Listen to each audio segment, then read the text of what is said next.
savage on an island with the lost kids of Peter Pan. Dad needs a man to talk to. Dad needs to read some book from Oprah, using as a props of choice. She spoke of love and vinegar while physically banging and hitting her fist on the bench, and she was literally spitting. That she's so sick of this blankety blank authoritarian state, I could spit. Those are not dignified behaviors.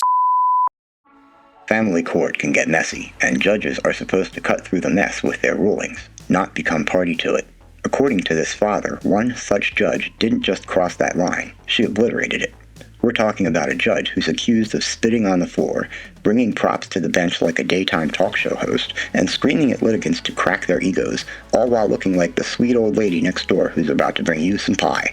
But wait, once the cross-examination begins, we find out that Dad has some secrets of his own, and nobody here is innocent. Just wait until you hear what Judge Rivera says about Judge Eiserloh. Let's roll, Rubes. Judge Eiserloh, I say came down from the bench and made a 15, 20-minute kind of closing argument is what it seemed like. We did make closing arguments. And she made references to my client, Dad. Go ahead. Is this in front of the jury? No jury, Your Honor. Ended up going to bench. So it was just, yes. Go ahead. She had made references. She had talked about Peter Pan, the movie, and she had said that Dad was, he was on this island with the lost children, and that's actually in the transcripts, and that Mom is this civilizing influence, meaning Dad is not civilized, and that it was strange too, because it was like, why are you saying that? But anyway, she says that she goes on then to talk about how Mom is a career patent attorney, and she makes references to Dad like somehow he's just this, I don't know, savage on an island with the lost kids of Peter Pan. And she kept referring to that. And I understood she was, I don't know the mind of the judge, but when you look at it in its totality, I think you'll understand what Dad's concerns are, what the petitioner's concerns are. So that's the last day, that's on page 43.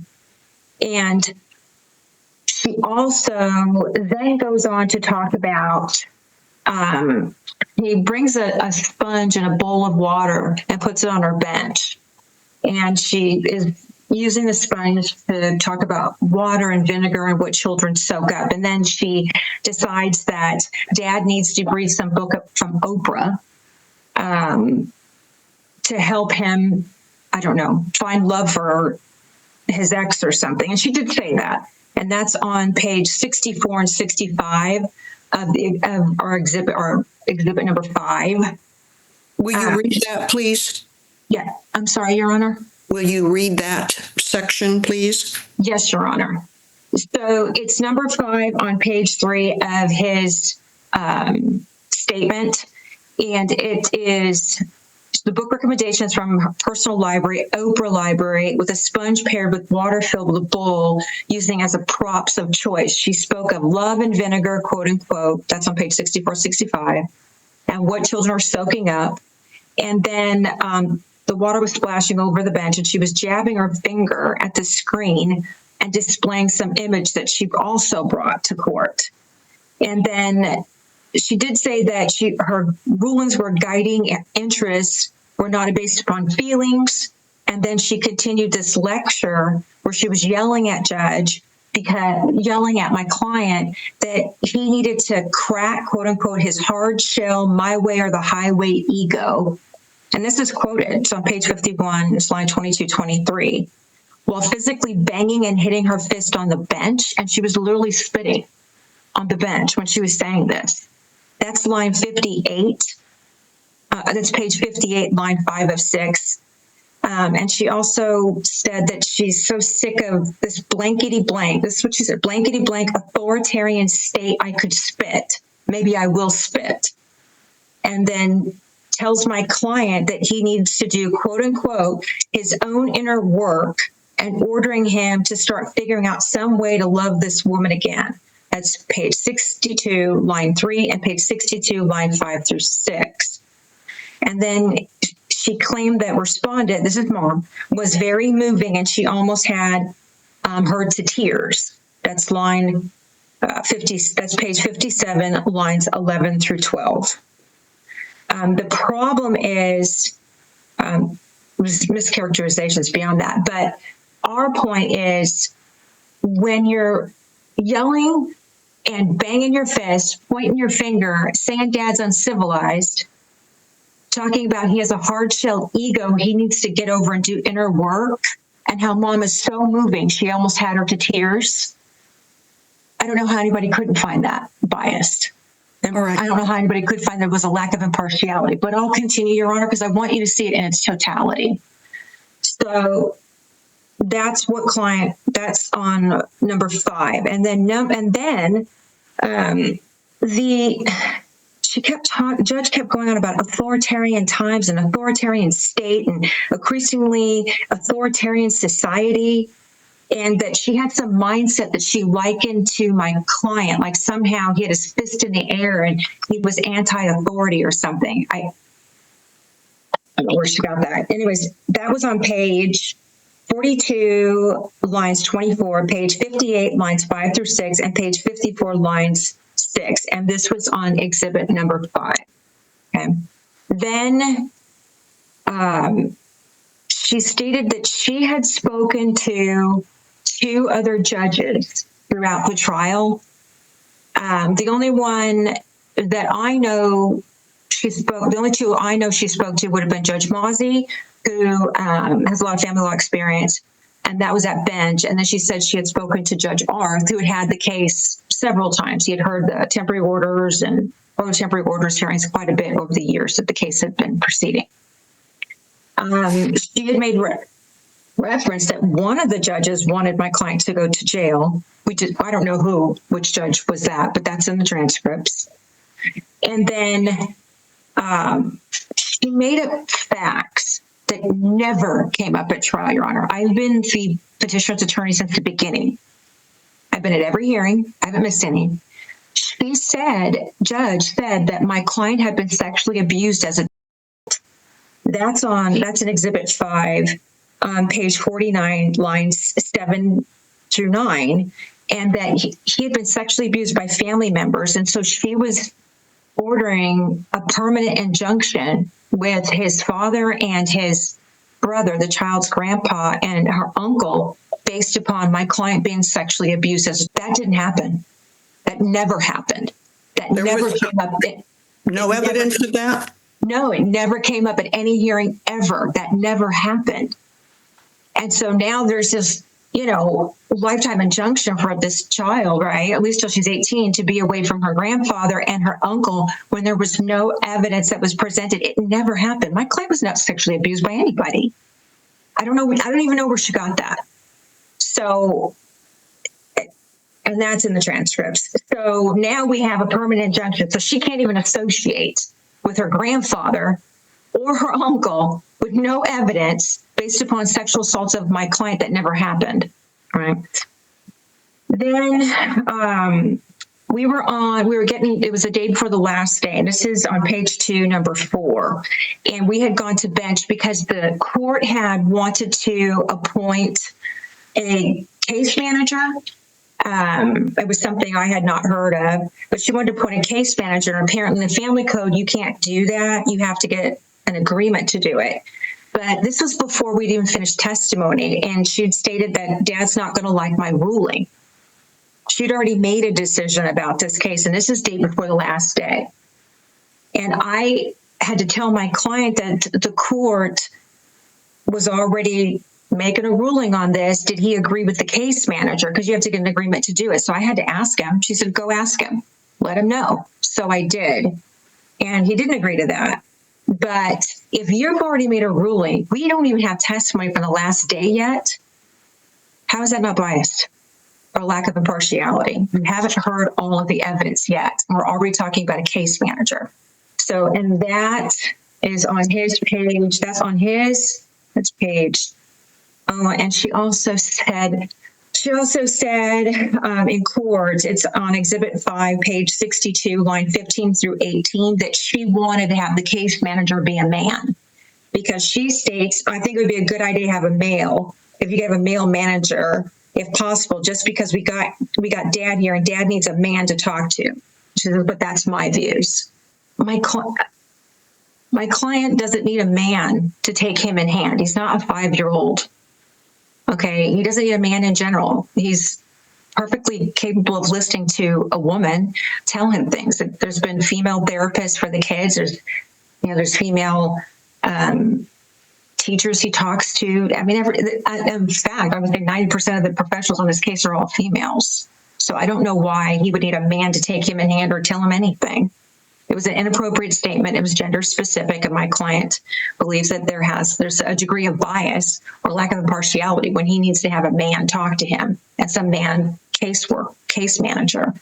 That is in the transcript since the last day. I'm going to say exactly what she said, because it was like, I felt it was profiling. I understand that he's African American. He has an afro. He does wear colorful shirts. And she did make comments throughout about his clothing, his attire. His daughter had painted his fingernails green the night before we had gone to trial. She made a comment about that. She made comments that mom wears, these black suits with tortoiseshell glasses. She was very put together. And so she was making comments about the differences between them, but also what each other looked like and was wearing. And so I get that, he has an afro, but that doesn't necessarily mean that mom's not using drugs too, because she was. Yes, I know she's a patent attorney, but that has nothing to do with drug use. They both were alcohol tested as well, because there were facts at temporary orders that caused Judge Arth to be concerned. They both were also ordered psych evaluation as well, because Judge Arth felt that was necessary. So to only order certain things against dad when mom also had the same issues, to me, is biased. I mean, if you just look at the Fifth Circuit Court of Appeals opinions, it's not like speculative. The Fifth Circuit Court of Appeals talks about speculation, and we can't speculate that people know each other or that they have in of court together, or that they might know each other in a casual setting or anything like that. That is speculative, but this is actually concrete when you're talking about what somebody looks like, what they're wearing. You make differences. You talk about what someone is uncivilized or civilized, or when you're talking about something specific as drug use that was on both sides of this case, and yet you only order an injunction against dad. So that's in our Exhibit 6, Your Honor, and that ended up being in the final order. And this is when I was asking to clarify if she meant everything mom asked for. How does that happen? So that's on page 5 of his motion, Your Honor. It's number 10. And then Judge had stated that she would have sent dad to jail if mom had asked for it. That's on page 613 of his sworn statement. And my client has concerns because there's never been any issues of family violence. There's never been any issues about whether dad is safe or not. In fact, when mom had originally asked that he not have any overnights until the child was 12 back in 21, Judge Arth did not order that. He gave him expanded standard. When she had asked for injunctions about Judge Arth was neutral at that hearing. He was very across the board with everyone, because there wasn't any evidence that dad was unsafe for this child. And yet here she is saying again, Judge is like, well, if mom had asked, I would, I might order no overnights, but, respondent didn't ask for that at trial this time. But there was no reason for my client not to have overnights with his daughter. Was never any indication that he was at risk all these years. We're talking about from 21 when I initially filed, Your Honor, to 25. Nothing, never family violence, no issues of danger or anything else. And yet she sat there and Judge said that she might have ordered, a step up. And that was on Exhibit 5, and it was page 60, lines 17 through 18. Judge Eiserloh stated, if mom wanted another step up, if she had said days only, I would have given it to her. And then my client, he said, this is a direct threat of no overnights for the next 8 years. His daughter's 10. 8 years of no overnights on a final order? when there was never any, he has his band standard now, but there was never any indication that he was a risk to his child at all. But if mom had asked for it, she'd have given it to him. That's what she stated, even if there wasn't evidence that proved it.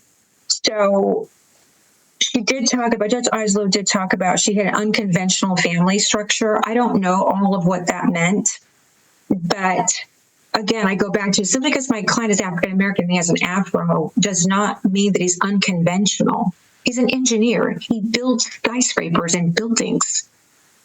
His IQ is obscene. He donates his time to at-risk youth. He's not some hippie, which is what she likened him to.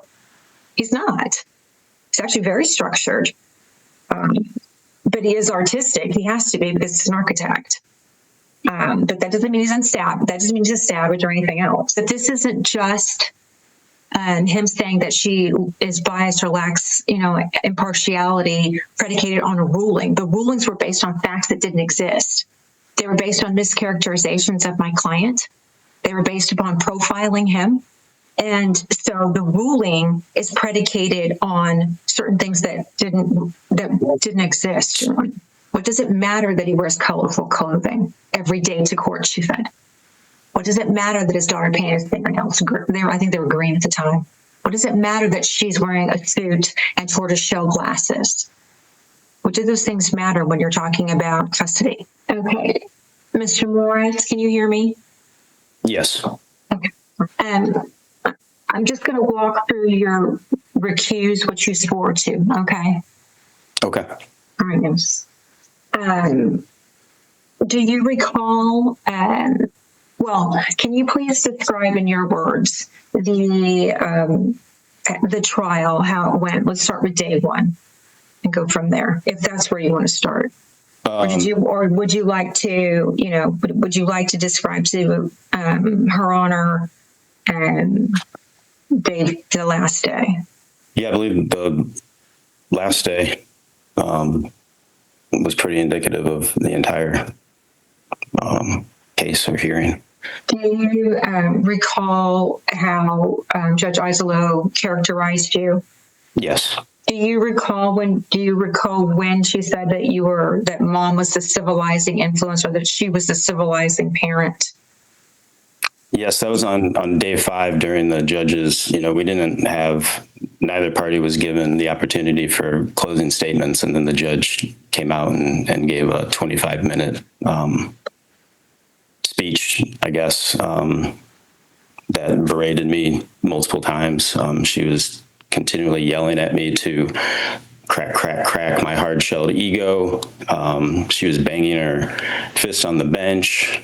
She brought out a bowl of water and sponge and was using that as an example of how our daughter was perceiving life, and she was splashing the water all over the place while doing so. Are these, I don't want to interrupt, but are these statements that you're saying that the judge made, are these in the transcripts that we have provided to the court? They are. They're in the day 5 transcripts. Okay. And they're also in our amended pleading, correct? That is correct. That you're referring to, correct? Yes. Okay. Your Honor, I would like to publish the transcripts for that day. Go ahead. Can I continue, Your Honor? Yes, ma'am. You may. Thank you. Thank you. I'm sorry to interrupt, Mr. Morris. You were talking about the sponge. Is there anything else about her characterizing you versus the respondent? Yeah, she just flat out made up the facts that I had been sexually molested, that first off never happened. Second off, never even got discussed in any of our hearings over the past 4 years, and specifically never in the 4 or 5 days of our final order hearing. Did you hear when I had said that she said that you needed to do inner work? Do you recall that statement? Yes, she claimed that I needed to do the inner work to process this trauma that had never happened, and that mom had done inner work, but that I had not. Okay. And did you hear when I was reading this authoritarian, when she would mention this authoritarian state that she has disdain for, that she doesn't like? Do you recall what that was about? Yeah, she had said, that she was in line with me on, not wanting to label children, not having people, tell you what music you can listen to or what actions and activities you can do with your child. She said she was so sick of this authoritarian state that she could spit. Maybe I will spit, and then she literally spit on the ground while she was on the bench. And that's in the transcripts that we provided. That is. Okay, and that's exhibit number 5, correct? Yeah. Yes, I believe so. Okay. And do you recall that that Judge Eiserloh wanted to have a man Yes. over you or over the case? Do you recall what that was about? I know she had mentioned it off bench or at bench, and then again later in her 25-minute ruling that she gave, that she said she thinks that I should have a man or a male to talk to. I'm not really sure why. Was there? Did you hear when I was talking about the yelling and the just the judge's conduct throughout trial? Do you recall that? Yeah, she was. There were a couple times during her closing statements where when she was saying to crack, crack, crack my hard shell ego, she was yelling, she was banging on the bench. She said, this work needs to happen and you need to fix your ego. And then she was yelling, it's like, do you hear me, Dad? Do you hear me, Dad? Just yelling directly at me. Were there other times that she was yelling throughout the trial? There were during testimonies and cross-examination. She was yelling at you as counsel. And then again in the October 16th motion to enter, she was yelling. And I recall that you had asked her to stop yelling or asked her why she was yelling. And I believe that one was with respect to the sua sponte, where she had ordered a psych eval that wasn't in the PDI. And do you recall, you said that I asked her, why are you yelling? Do you remember that? Yes. Okay. Your Honor, I would like to admit Exhibit 2. It's specific to page 74. All right. It's received. Thank you, Your Honor. Do you recall where I had stated to the court that I was being attacked and I didn't know I don't need to be attacked? Do you remember that? Yes. Okay. And do you remember what I was being attacked about? The judge had said that you had misled the court, this court and prior courts, with respect to facts of the case. Do you remember which one? Do you remember who? Go ahead. Oh, she said Judge Arth specifically. Right. And what was it that she said that I misled Judge Arth about? Was Judge Arth even present during the hearing, the trial? No, he was not. Okay. So do you remember that she apologized for attacking me? She did apologize, yes. But do you recall where I said it was abusive, that she was being abusive? Yes. Okay. And that is in our exhibit number 3 on page 81 and 82, correct? Correct. Yeah. Do you recall that? I do recall that. Do you recall what the issue we were clarifying was and why? Do you understand what I'm asking? Yeah, the issue was that it was a unilateral injunction against me and me alone for having kid around anybody using drugs, when in both prior hearings and this hearing, Heather testified to also using drugs with me. And, her brother had also testified to using drugs. So it was odd that, I have an injunction, but, Heather is allowed to have child around people who are using drugs, apparently. Was there any testimony in any of the prior hearings or in this hearing that you were associating with other people who were using drugs around your child other than mom and her brother? No, not especially not in this hearing.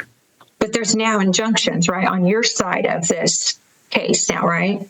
That's right. And none on hers, correct? That's correct. Even though there is testimony their brother could still be using, right, back to temporary orders with Judge Arth, correct? Yes.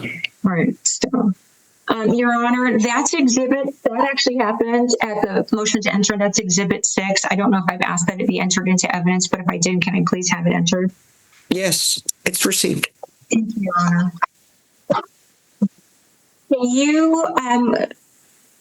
Can you, Mr. Morris, please conclude describing what you consider to be the lack of impartiality from the court, from Judge Eiserloh?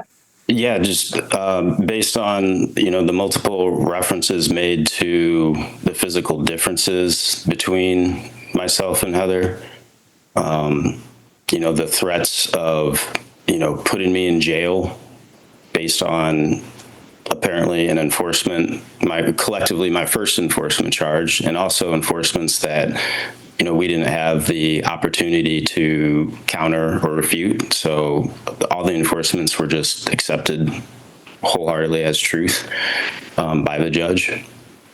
The threats of, no overnights for the next 8 years of our daughter's life when, there had been no evidence, no cause over the past 4 years of our expanded standard, or over the entirety of her life, to now reduced to no overnights simply only if mom had asked.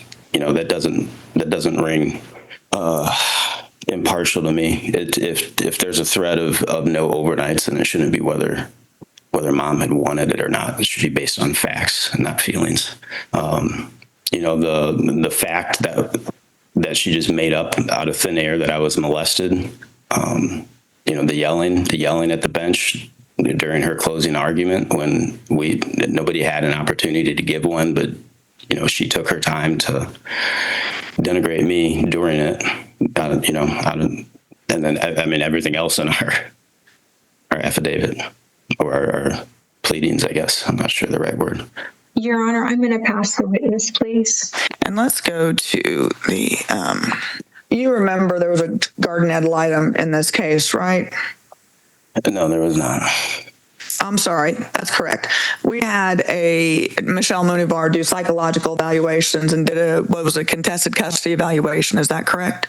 No, I don't believe she opined on custody. Hers was a forensic psych eval. Okay.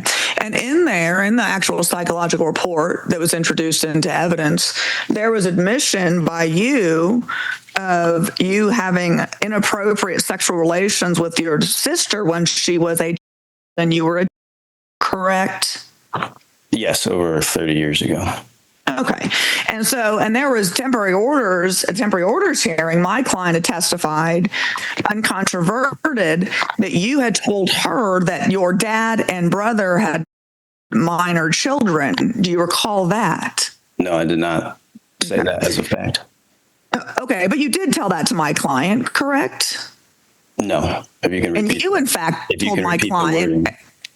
I'm sorry, what wording did you use when you told Ms. Schaefer that your dad and brother had potentially minors? I never said anything about my father.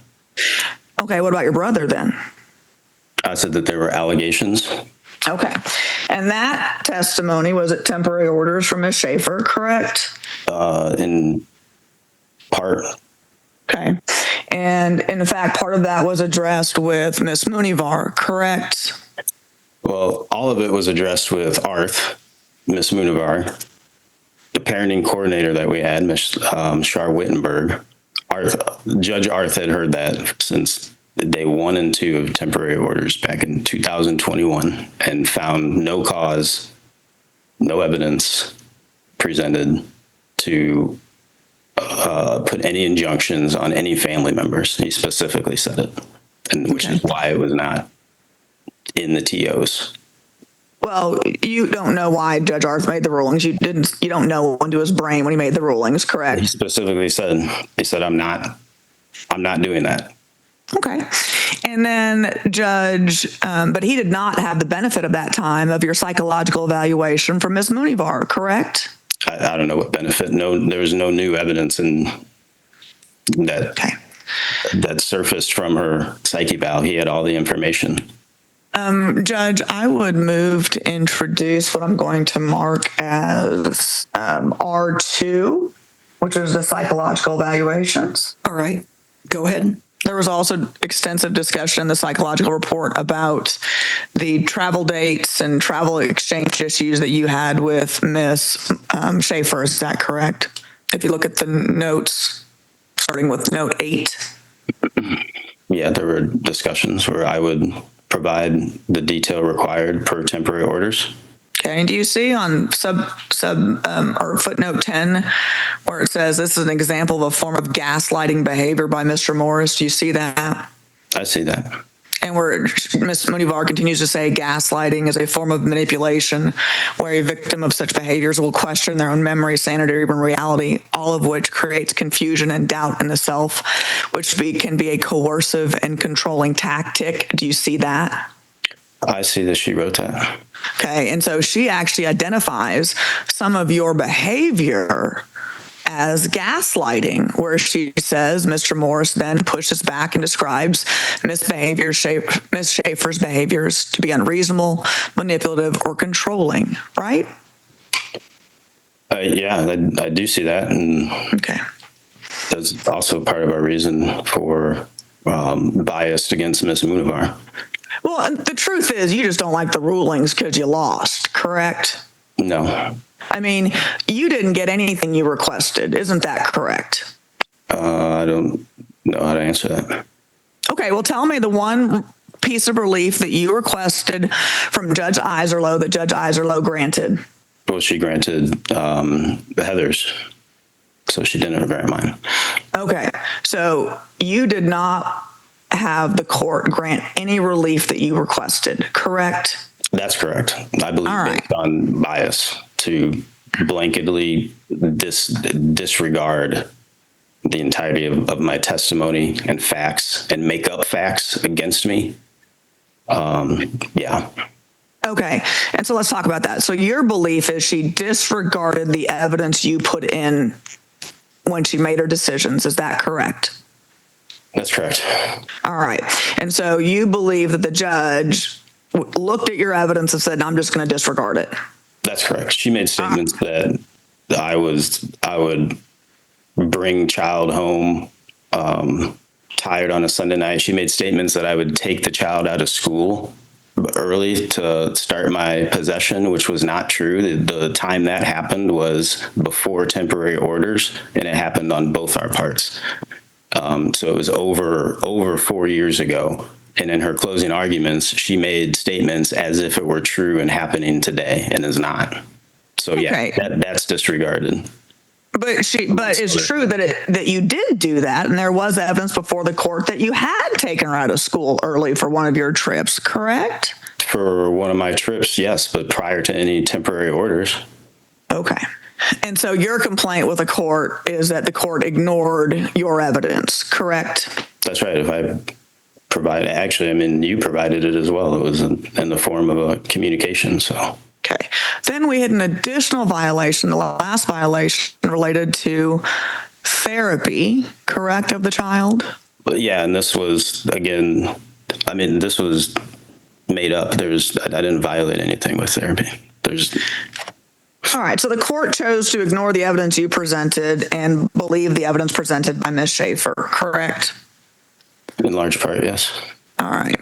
And let's give the court a little bit of an idea about CJ. CJ suffers from dyslexia, correct? She's been diagnosed with dyslexia, yes. Okay. And actually one of the contentions at trial was your disbelief that her dyslexia is as serious as it is, correct? That's a allegation. I've never said that. Okay. And she attends Ross and Saunders School, which is one of the leading schools in the area for children with dyslexia, correct? Or she's going to attend next year? She attended 3 summer programs, and she currently attends this year. All right. And so she also, in addition to having dyslexia, has some pretty severe anxiety issues that have had to been addressed throughout the course of this litigation. Is that right? That is incorrect. That's right. You don't believe she's got emotional issues, and Ms. Schaefer does, correct? No, the only mention of anxiety was as of late with her most recent, now prior therapist, who Weren't there discussions? It wasn't throughout the pendency of our litigation.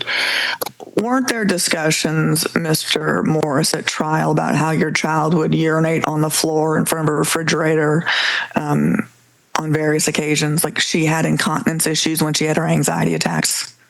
These are reports from Heather, and I believe those were reports from years ago, but those were only reports from Heather.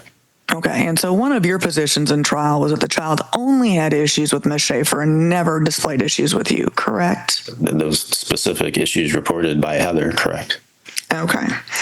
And then the knife issue, Ms. Schaefer asked that you not bring the knife to doctor's appointments or school events, and that was discussed at trial, correct? That was discussed.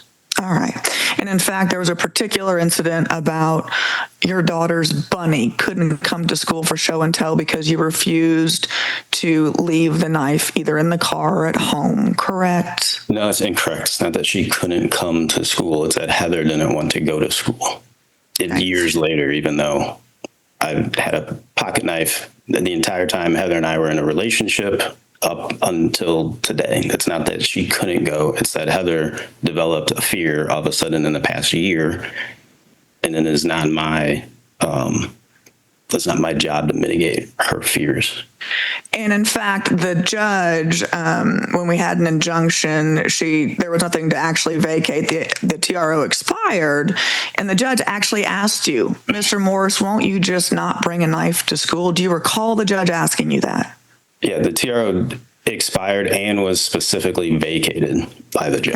Okay. And so when it expired on its own, or asked you to leave the knife at home during doctor's appointments and other appointments, you refused, correct? After the TRO was vacated, the judge did ask a request and also stated that she is not going to issue any ruling on that knife.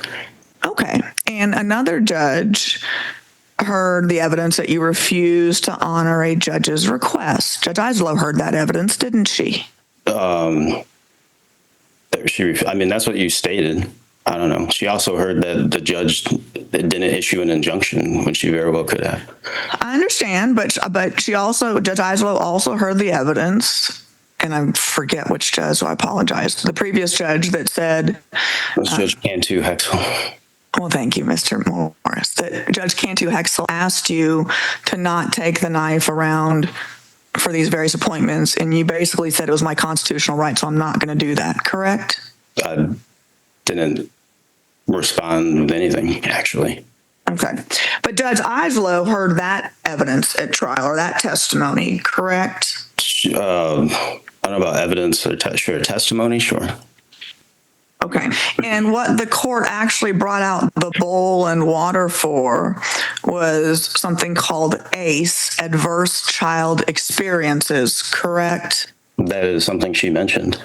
Okay. And in fact, the entire discussion with the bowl of water and the sponge dealt specifically with ACE, Adverse Childhood Experiences, correct? That was what was mentioned, but my thing was until it was specifically directed at and only me. Okay. And what the court discussed was the long-term health risks with an increased likelihood of chronic diseases and mental health issues and risky behaviors in adulthood for children that experience adverse child experiences, correct? That I mean, it was mentioned in a way, sure. Okay. And in fact, the picture that she portrayed on the wall at trial was specifically from a child that was in an ACE study, an investigation. And it was artwork that child had drawn in that study to show how ACE had affected her. Correct? The picture was correct, but the subsequent banging and yelling and finger pointing was directed at me. Okay. And what the judge did with the sponge and the bowl was to say, the sponge is your daughter. And if you put her in a bowl of vinegar with the bad co-parenting between you and Ms. Schaefer, she's going to soak up nothing but vinegar, which is the adverse child experiences, correct? She said that, but she said that it's due to my ego. Okay. And not processing childhood trauma from events that never took place. Okay. So what she said was based on the evidence that she heard at trial, correct? No, there was no evidence presented that I had been molested. Okay. And in fact, she didn't say you'd been molested. She said she had concerns that you may have been based on the other family history that had been presented, correct? No, she specifically said Dad had been sexually molested to the point that we are not going to have family members around. And that was actually one of Ms. Schaefer's specific requests, correct? Yeah, in her PDI. Okay, and you didn't make any specific requests that Ms. Schaefer not in with regards to the drugs, correct? I don't recall. I'd have to look at my PDI. But the And in fact, temporary orders mutual. I understand what's mutual at the time of temporary orders, but you would agree with me that evidence presented itself that at one point you were engaging in the sale of marijuana, correct? To Heather's brother, correct? All right. So there was evidence before Judge Eiserloh as to you selling marijuana, correct? No, I don't believe we talked about it at final orders. That was temporary orders with Judge Arth in 2021. And there was also, I'm sorry, I just lost my train of thought. And there was no evidence presented at final trial that Ms. Schaefer actually had any problems with alcohol or drugs, correct? She testified that she also used drugs. She testified that she used marijuana like one time early on in your dating relationship, correct? No. That's all right. But you would agree with me that Judge Eiserloh did not determine, based on the evidence presented, that Ms. Schaefer had any issues with drugs or alcohol, correct? Based on the evidence presented, there was no difference in mine and Ms. Schaefer's drug use. Nothing else, Your Honor. Thank you. Very often judges just go into the ruling. They don't ask for closing arguments. And I'm not going to ask for closing arguments, and I'm going to give you my ruling. Mr. Morris, I understand your grievances are based on the way rulings went, but very rarely are the court's rulings the basis for a recusal. And I understand your position that you believe there was a bias against you. If there is evidence that's presented to the judge and the judge receives it in a certain way and relies upon it in making its rulings, if it's legally correct, that is what the way the judge felt it should be. But if it is not legally correct and the evidence does not support it, that is a matter for an appeal. But my ruling here today is simply to determine whether or not you're asking me almost in retrospect to review this trial and say the judge was unfair to you. I know you believe the rulings were unfair to you, and it may be. But these are matters that are best addressed in an appeal. The majority of the complaints that were raised were with regards to the rulings that favored Ms. Schaefer and did not favor you. I cannot look into the judge's thought processes and try to figure out why she did what she did. Comments like the ones that she made, behaviors like spitting on the floor or acting like she's spitting on the floor, those are not dignified behaviors. And they are certainly, there's no place in the courtroom for that from the person who is expected to set the decorum in the trial. And so I cannot excuse or justify or even try to explain why she did what she did. But the majority of your complaints are based on the perceived unfairness or the actual unfairness to you, Mr. Morris. But again, those are matters for an appeal. Rulings cannot be. Very rarely are they. Very rarely are they. And I don't see this to rise to that level. And so the motion to recuse is denied. Thank you so much, and good luck to you.